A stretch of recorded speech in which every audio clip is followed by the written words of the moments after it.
بسم اللہ الرحمن الرحیم۔ اسلامک دنیا ٹی وی کے محترم ناظرین السلام علیکم۔ محترم ناظرین، آج آپ کے ساتھ حضرت یوسف اور زلیخا کا واقعہ شیئر کرنے جا رہے ہیں، لیکن اس سے پہلے اگر آپ چینل پر نیو ہیں تو چینل کو سبسکرائب کریں اور ویڈیو کو لائک کریں۔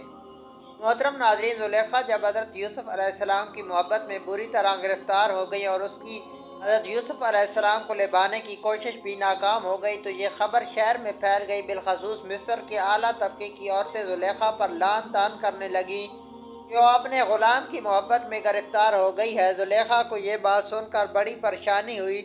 وہ اس پریشانی کے عالم میں ایک بزرگ کے پاس گئی اور ان کو بتایا کہ کس طرح عورتیں اس کا مذاق بنا رہی ہیں۔ بزرگ مسکرائے اور کہا، پریشان نہ ہوں، جو تجھے نظر آتا ہے وہ ان کو بھی دکھا دے۔ چنانچہ زلیخا نے ایک دعوت کا اہتمام کیا اور ان سب عورتوں کو مدعو کیا اور اچانک حضرت یوسف علیہ السلام کو ان کے سامنے آنے کا کہا۔ وہ سب عورتیں محبوط ہو کر رہ گئیں، اسی کیفیت میں مبتلا ہو گئیں جس میں زلیخا گرفتار تھی۔ اسی پر بس نہیں بلکہ انہوں نے اپنے ہاتھ کاٹ کر وہی تقاضا کرنا شروع کر دیا جو زلیخا کر رہی تھی۔ گویا حضرت یوسف علیہ السلام کے مشاہدات سے پہلے وہ خواتین جس بات پر وہ زلیخا کو طنز و تشنیع کا نشانہ بنا رہی تھیں، اسی تجربے کے بعد خود اسی دام میں گرفتار ہو گئیں۔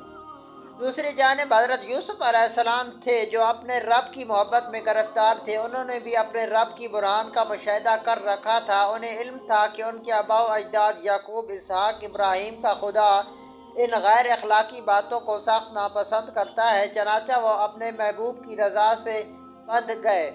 اس جوانی کے عالم میں نہ صرف ان آفروں کو ٹھکرایا بلکہ خود اپنے محبوب سے براہ راست درخواست کی کہ ان عورتوں سے بچنے کے لیے اگر مجھے قید کر دیا جائے تو قبول ہے۔ چنانچہ درخواست قبول کر لی گئی اور قید ہو گئی۔ دونوں محبتیں کو دیکھیے، ایک زلیخا اور عورتوں کی چاہت اور دوسری حضرت یوسف علیہ السلام کی اپنے رب سے محبت۔ زلیخا نفس کی لذت کی خاطر محبت میں مبتلا تھی تو یوسف اپنے رب کی خوشی کی متمنی۔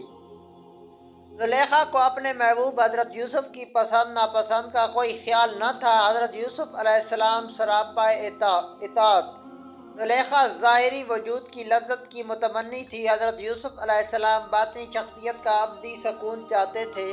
زلیخا جذبات میں بہہ کر بد کردار بن رہی تھی اور یوسف نفس پر قابو کر کے اعلیٰ کردار کا مظاہرہ کر رہے تھے۔ زلیخا چند لمحوں کی لذت پر تمام اخلاقی اقدار قربان کرنے پر تلی تھی اور یوسف علیہ السلام عارضی تکلیف جھیل کر خود کو بادشاہت کے لیے اہل ثابت کر رہے تھے۔ بالآخر حضرت یوسف علیہ السلام کو رہائی ملی اور بادشاہت کا قرب نصیب ہوا۔ چنانچہ ان تمام عورتوں کو زلیخا سمیت معافی مانگنی پڑی۔ حضرت یوسف علیہ السلام کی پاکیزگی کی گواہی دینے پر مجبور ہو گئیں۔ اس کے بعد ان عورتوں کی کیا جگ ہنسی ہوگی اس کا تصور ممکن نہیں ہے۔ زلیخا اور حضرت یوسف علیہ السلام کا طرز زندگی ایک استعارہ ہے۔ جو لوگ دنیا کی محبت میں عارضی لذتوں میں بہہ جاتے ہیں ان کا انجام زلیخا اور اس کے ساتھیوں کی طرح ہوتا ہے، اور جو لوگ اپنے رب کی محبت میں نفس پر قابو کر کے اعلیٰ اقدار کے امتحان میں کامیاب ہو جاتے ہیں، وہ اس دنیا میں ترقی پا کر اعلیٰ مقام حاصل کرتے ہیں اور مرنے کے بعد بھی ابدی نعمتوں کے مستحق بن جاتے ہیں۔ تو امید کرتے ہیں آج کی ویڈیو آپ کو پسند آئی ہوگی۔ اگر ویڈیو پسند آئی تو چینل کو سبسکرائب کریں اور ویڈیو کو لائک کریں۔